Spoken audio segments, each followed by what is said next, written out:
নোয়াখালী এখন বাংলাদেশের সবচেয়ে ধনী জেলা। নোয়াখালীকে বাংলাদেশের দুবাই বললেও ভুল হবে না। কিন্তু কি এমন আছে নোয়াখালীতে যা তাদেরকে শীর্ষ ধনী বানিয়েছে? বিস্তারিত জেনে নেওয়া যাক। কৃষি খাত এবং রেমিটেন্স প্রেরণ, এই দুটি খাতের মাধ্যমেই মূলত নোয়াখালীর অর্থনীতি দিন দিন ফুলে ফেপে উঠছে। কৃষি খাত নোয়াখালীর আঞ্চলিক জিডিপিতে প্রায় 40% অবদান রাখে। এখানকার প্রায় 80% মানুষ প্রত্যক্ষ বা পরোক্ষভাবে কৃষিকাজের সঙ্গে যুক্ত। এর মধ্যে মাছ চাষ ও মাছ আহরণের সাথে জড়িত মানুষের সংখ্যা অনেক। নিম্নভূমি ও নদী বিধৌত এই অঞ্চলে কখনো মাছের অভাব হয় না। এই খাতের সঙ্গে সংশ্লিষ্ট নৌকা নির্মাণ, মেরামত, মাছ ধরার সরঞ্জাম প্রস্তুতকরণ, শুটকি উৎপাদন এবং জাল মেরামতের মতো কাজ নোয়াখালীর বহু মানুষের জীবিকার উৎস। কৃষি খাতে ফসল উৎপাদন বছরে একবার হলেও শীত মৌসুমে নোয়াখালীর দক্ষিণাঞ্চলের বিস্তীর্ণ চরভূমিতে নানা ধরনের শাকসবজি ও ফসলের চাষ হয়। এছাড়া চরাঞ্চল ও দ্বীপগুলোতে গবাদি পশু যেমন গরু, মহিষ, ছাগল, ভেড়া পালনও ব্যাপক লাভজনক। প্রবাসী আয় যে কোনো এলাকার আর্থসামাজিক উন্নয়নে বড় ভূমিকা রাখে। নোয়াখালী এই সুবিধাটা খুব ভালোভাবে নিয়েছে। বিদেশে যেতে হলে উল্লেখযোগ্য পরিমাণ অর্থ বিনিয়োগ করতে হয়। নোয়াখালীর মানুষ যত সহজে বিদেশে যাওয়ার জন্য অর্থ জোগাড় করতে পারেন, অন্য জেলার মানুষের পক্ষে তা জোগাড় করা কষ্টসাধ্য। কর্মসংস্থানের সন্ধানে নোয়াখালীর বিপুল সংখ্যক মানুষ মধ্যপ্রাচ্য, ইউরোপ ও অন্যান্য দেশে অভিবাসী হচ্ছেন। বিদেশে কর্মরত নোয়াখালীবাসীর পাঠানো রেমিটেন্স বাংলাদেশের অর্থনীতিতে ফুয়েল হিসেবে কাজ করছে। রেমিটেন্স প্রেরণের দিক থেকে নোয়াখালী দেশের শীর্ষস্থানীয় জেলাগুলোর মধ্যে অন্যতম।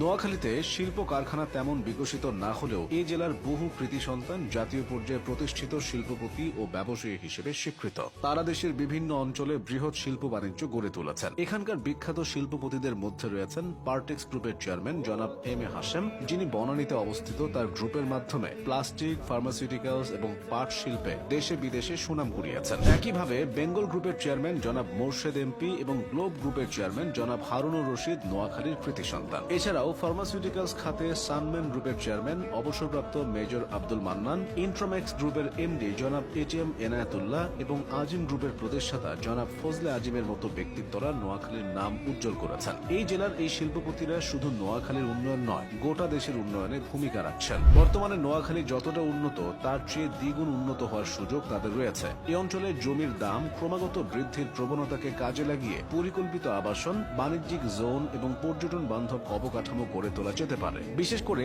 নিঝুম দ্বীপের মতো প্রাকৃতিক সম্পদকে ইকো ট্যুরিজমের কেন্দ্রবিন্দু হিসেবে গড়ে তোলা গেলে এটি জাতীয় ও আন্তর্জাতিক পর্যটকদের আকর্ষণের হটস্পটে পরিণত হতে পারে। এছাড়া ম্যানগ্রোভ বনায়ন ও ফ্লোটিং ফার্মিং এর মতো জলবায়ু সহিষ্ণু উদ্যোগ প্রাকৃতিক দুর্যোগ মোকাবিলায় সহায়ক হবে। বিশ্বজুড়ে ছড়িয়ে থাকা নোয়াখালীর প্রবাসী জনশক্তি যে বিপুল পরিমাণ রেমিটেন্স প্রেরণ করেন, তা শিল্পায়ন, এগ্রো প্রসেসিং, ক্ষুদ্র ও মাঝারি উদ্যোগ এবং প্রযুক্তি খাতে বিনিয়োগ করা গেলে স্থানীয় কর্মসংস্থান ও অর্থনীতির বৈচিত্র্য বাড়বে। উদাহরণস্বরূপ মৎস্য খাতে কোল্ড স্টোরেজ, প্রক্রিয়াজাতকরণ শিল্প ও এক্সপোর্ট জোন তৈরি করে বৈদেশিক মুদ্রা আয় বৃদ্ধি করা সম্ভব। এদিকে এখানকার উপকূলীয় অঞ্চলে প্রতি বছর সাগর থেকে জেগে ওঠা নতুন ভূমি কৃষি, মৎস্য চাষ এবং শিল্পায়নের জন্য সুবর্ণ সুযোগ তৈরি করছে। তবে নোয়াখালীর নানান সময় প্রাকৃতিক দুর্যোগের মুখে পড়ে।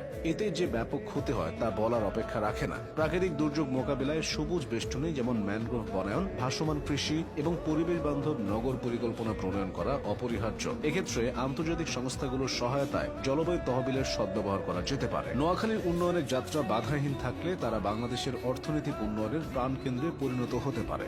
নোয়াখালী তখন বিভাগীয় মর্যাদাও পেতে পারে।